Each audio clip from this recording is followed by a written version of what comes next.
Hey everyone, it's Mafalda and these are my February favorites. I know I say this in every video, but February just came and gone in a blink of an eye, and I know it's the shortest month of the year, so maybe that's why it went by so fast, but it was just like crazy. 2021 is going by too fast for me and I'm really not ready. And like you guys probably know, February was my birthday month. I am finally 23. I can't sing the Taylor Swift song anymore. And also it's crazy because I started this channel when I was 21 and now I'm 23 and you guys are just watching me grow up. It's just so fun. And February overall for me wasn't the best month in terms of like mental health and all of that, but in terms of like reading and watching stuff, I just had a really good month. Normally in these favorite videos I do music, films, and then books, and actually this month I have no music favorites to tell you guys because I just haven't really been paying attention to music a lot lately, so I don't really know what came out or didn't. And yeah, so I have no music favorites, so I thought I would share some overall life favorites, I guess. And one of my favorites was my birthday. I spent my birthday at home, obviously, with my boyfriend and my parents and my sister, and it was really fun. It was a really fun day. It was raining all day because there was a storm, but still it was just a really great day overall. And also I did a live stream here on my channel, which was so fun, and I just really liked my birthday. I usually don't really like birthdays and I don't like getting older, but this year my birthday was kind of special and different and I really appreciated for it. And also it was my first quarantine birthday and it was still super fun. And now two favorite things from that day. The first one being my birthday cake. Even though I was celebrating my birthday with like 5 other people, I still wanted a birthday cake. And a few weeks before my birthday I was already thinking of getting a birthday cake, and I found the Instagram page Bake It Nana. I will leave it in the description below and I will also put a screenshot right here. And this is a small business that started earlier this year, and I found their page and the cakes looked absolutely incredible and mouth-watering and everything delicious, just everything. And I was like, I need to order a cake from here. And also they have vegan options, which really drew to me. I'm not vegan, but I always like to go for vegan options because I'm lactose intolerant. So it was just the best of both worlds. And also they had a peanut butter and chocolate cake and I just couldn't say no to that. So I was just like, I'm gonna order a cake from them and I'm gonna support a small business, which is always good and I always love to do. And yeah, the cake arrived on my birthday and it was so delicious. It was so good. It looked amazing and it was everything. It was everything. It made my day and it was just amazing. Go check it out. They deliver all over Lisbon, I think. You have to pay for like the delivery costs, but other than that, it's really affordable and really great, delicious, amazing. All of it. So yeah, that was one of my favorites for my birthday. And another favorite was actually a lamp that my parents gave me for my birthday. The lamp was made by Serafinando and it's basically a customized lamp with my books. I will insert pictures right here or like a video of it, but it's just a really cute and customized lamp made just for me. It has a black cat like I do, it has my earrings, it has my book, and it also just looks so cool. I loved it and I really wasn't expecting something like it, and it was such a special touch for my parents to give me that lamp, and it's just everything. I love it. So yeah, I also really like that. And now moving on to movie favorites. I have 4 movies to share with you guys and I just loved every single one of these, so let's get started. The first movie that I watched and loved was Palm Springs, which is a movie from last year and it has Andy Samberg as the main character, and I had heard a lot of great things about this movie, so I thought I would watch it, and it's such a great movie. And this movie is kind of weird. It's kind of a mystery fantasy with comedy and it's just like my kind of weird. And the movie is basically about the 2 main characters, Niles and Sarah. Sarah is the maid of honor at a wedding and Niles is also attending that wedding in Palm Springs. And once they go there, they can't leave. So it's basically kind of a Groundhog Day kind of situation, but in a wedding scene, and you're trying to figure out what is happening and how they're gonna get out of that situation. There were some things at the end of the movie that kind of bugged me, but other than that, it's a really funny and over-the-top movie, and I highly recommend that you watch it. Now, the next movie that I wanted to talk about is actually a Netflix comedy special, because I've been really into those lately. Me and my boyfriend just watched a bunch of them, especially in February. We watched so many, and we have established that this one is our favorite comedy special ever. We have been quoting this special since we saw it, and it's just so good and so funny. And it is Trevor Noah, Son of Patricia, by Trevor Noah. Obviously, Trevor Noah is so funny. So funny. I love him to death. And he has 2 comedy specials on Netflix currently, but this one is by far the best. This one is just, I was crying. Like, I was watching this and crying, laughing. It's just that good. And I'm not really one for comedy, to be honest, but this one just really got to me. If you haven't watched it, please go watch it. It's so funny. Trevor Noah is amazing, and he makes the best accents ever. Like, he can master every single accent in the world, and wow, it's amazing. He's amazing, and go watch this one. Now, the next movie that I want to talk about is actually a rewatch for me, but I had seen this movie so long ago that I didn't remember basically anything from the movie, and it's The Prestige. And this movie is basically about 2 magicians who are rivals, and they're trying to outdo each other.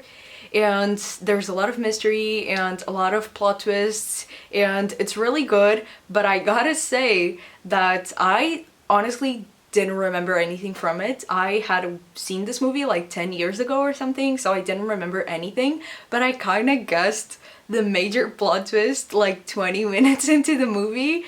And yeah, my boyfriend was really annoyed with me. He was like, how can you guess that plot twist so fast? And yeah, it was kind of a bummer, but still, I just really enjoyed rewatching this movie, and it's such a great masterpiece, honestly.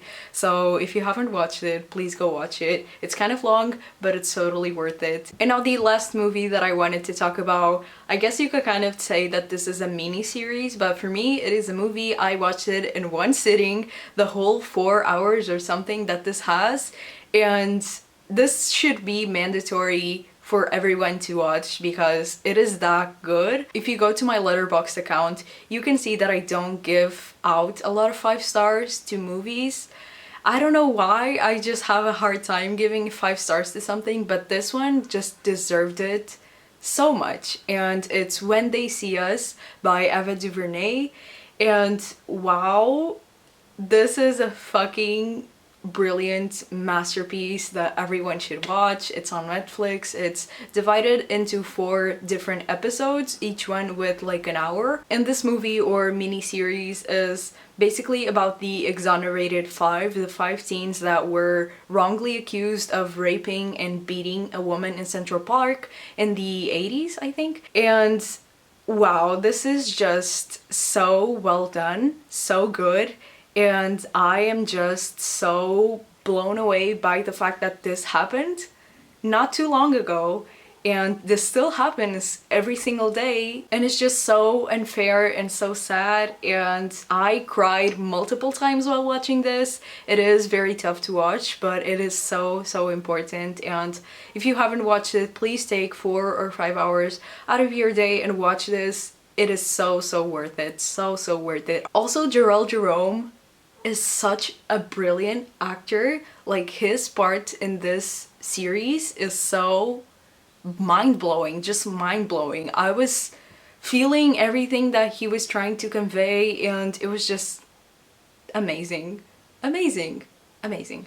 And I highly recommend this, so if you haven't watched it, please go watch it on Netflix, When They See Us. And now moving on to books. In the month of February, I read 11 books, if I'm not mistaken, which was a really great number because I wasn't having my best month, and also the month is shorter than the rest. So it was just a really great month. I read a lot of really great books, and I have actually 6 books to talk about, which is a lot, and it's pretty great because I usually in my favorites videos I talk about books that I gave either 3.5 or 4 stars and above. So I read 6 books that are 3.5 stars and above, and I want to mention all of my thoughts about them. So yeah, it was a really great month overall, so let's just get started. The first one that I want to talk about was actually an arc that I had, and I read it before it was released in late February, I think, and it was Nubia Real One by L.L. McKinney,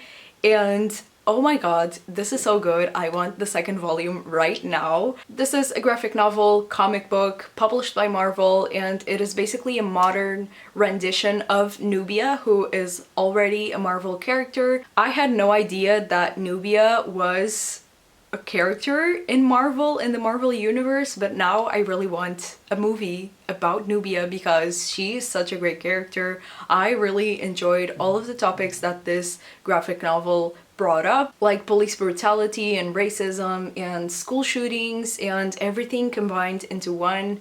I do gotta say that sometimes it felt like a lot was happening in the story, but still it was great. I love the characters, and also the representation in this graphic novel was amazing, especially the fact that Nubia, the main character, has two mothers. I just love seeing more of that, not only in graphic novels but also in the Marvel universe. I think we need that. And also the art style in this was just chef's kiss, amazing. I loved it, especially because it's in my favorite tones like pinks and purples. I just love that, and there were so many pages that I wanted to like publish on the internet, but obviously it was an arc and I didn't want to share it. If you haven't read this comic, please go pick it up. It is so good. I just love everything about it, and I want to rave about it to the world because I know that a lot of people love superheroes and love Marvel, and I think this one deserves more attention, this Marvel superhero, especially because I really want to see a movie of it. Honestly, I just really would love to see this in movie form, and I know that Marvel has a lot of money to do that, so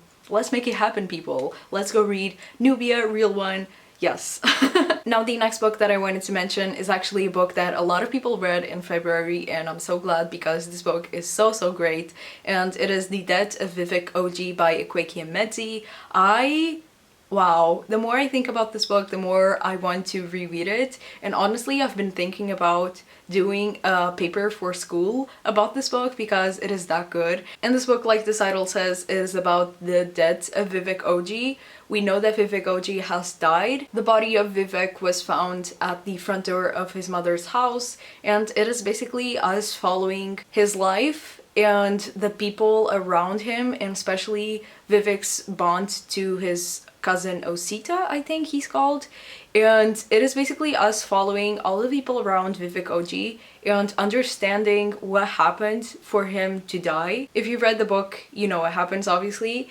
And I am using these pronouns, him, his, because most of the book is told in those pronouns, so I don't want to offend anyone or anything. And this book deals with family and friendship and identity and finding yourself. And also I didn't say in this book is set in Nigeria, and I just really like the way that this book is told, especially because we go into the book already knowing what is going to happen. We already know that Vivek OG is going to die, but we don't know how and we don't know why. And that is just like, the ending made me cry. I was listening to the audiobook and I just couldn't help myself. It was so beautiful and heartbreaking and so sad. I just really enjoyed this book, and I highly recommend that you pick it up as well. Now the next book that I wanted to talk about, maybe you've already seen if you've seen my Storygraph recommendations vlog that I have already up on my channel, but this one was my favorite from that secret TBR video, and it was Marriage of a Thousand Lies by S.J. Sindhu, and I was so surprised by this book. I was kind of guessing that I would love this book for some reason, I don't know why, but I just really enjoyed my experience with it. And I also mainly listened to the audiobook, and I can attest that the audiobook is pretty great, and I love that narrator. I don't really know her name, I should know, but yeah, I just really like the audiobook of this. And I have obviously already talked about most of my opinions about this book on my vlog if you want to check it out, but this book follows a couple, Lucky and Krishna, and they are husband and wife, but they are both gay. So they are married for their conservative Sri Lankan families basically, and each of them dates on the side outside of their marriage with people that they find attractive and that they like. And when Lucky returns to her childhood home to take care of her grandmother, she ends up reconnecting with her former best friend and first love, Nisha, who is about to get married to a man that she basically doesn't know, and they reconnect and maybe they fall in love, I don't know. This book just explores a lot that I love. It explores sexuality, it explores relationships and family and cultures, and it was just really great. I love how it all tied together and I love the ending, and I just really highly recommend this one. Now the next book that I wanted to mention I also listened to on audiobook, and I've heard that it's going to be turned into a TV show on Netflix. Not sure though. And it's The Secret Lives of Baba Segi's Wives by Lola Shonen. I hope I'm pronouncing her name right. And basically I heard about this book because of Jessie from Bow Ties and Books, because the contemporary group book for Blackathon was this one, and I didn't specifically participate in Blackathon, but I still wanted to read this book because it sounded really good. And this book is basically about a polygamous relationship in Nigeria, in modern day Nigeria. And like the title says, the book follows the lives of Baba Segi's wives, and especially about a new wife that comes into the family and how they accept her and all of the things happening in that family, in that polygamous relationship. And the plot twist at the end just made it so good. I really wasn't expecting anything of that sort to happen, and it was just really great. And also the audiobook was amazing. The audiobook narrator did a great job at distinguishing the characters and making all of the different voices. It was just a great experience, so I highly recommend this one. The next book that I wanted to talk about is the 20-something book club pick for February. I'm really happy that as of now our book club picks have always ended up in my favorites videos. It just proves that we're picking great books. So if you want to participate, we have a Twitter page, a Discord, an Instagram page. So go check it out and join us in reading the next few books that we're going to read in the next few months. So for February, we read Grown by Tiffany D. Jackson, and wow, this book was so amazing. I gave it 4.5 out of 5 stars. We did a live show talking about this book, and it was so great to discuss our opinions all together, and we had such great discussions on there. So if you haven't checked it out,